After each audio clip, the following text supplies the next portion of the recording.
साचा पडे तरीही बहुता जन्मी जोडे नाम तुझे वाचेशी आतुडे आणि समागम घडे संतांचा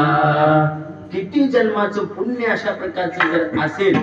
तर मग काय होतं इथं येऊन बसतो माणूस नाहीतर कुठं झोपी जातो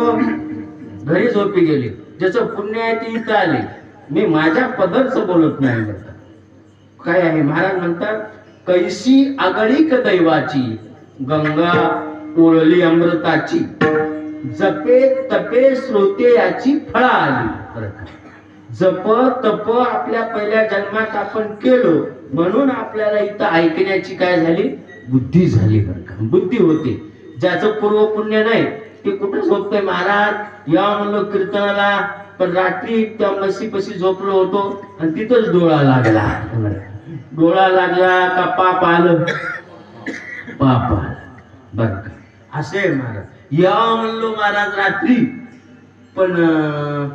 असं या म्हणल्याबरोबर काय झालं 4 रोज लाईट नव्हती लाईट आली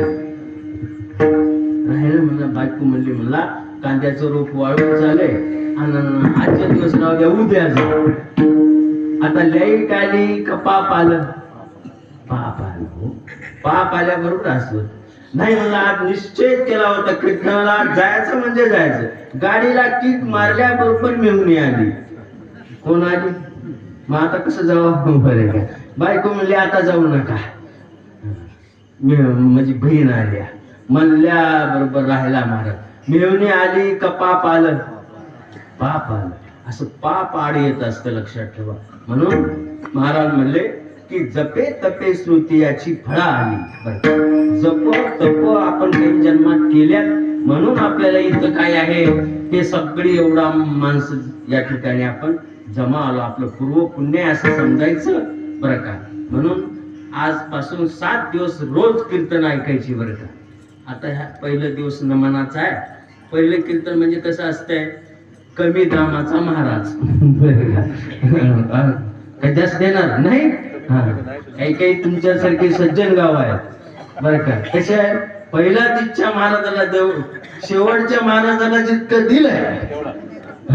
तेवढंच महाराज असे काही पट्टे गाव आहेत बरं त्याच्या ते तुमचं गाव आहे मी मला तेव्हा सांगितलं की असंच आहे म्हणजे आमच्या गावात की असं काही समजू नका अरे बाबा पहिले कीर्तन म्हणजे काय आहे की फार महत्वाचं आहे लक्षात ठेवा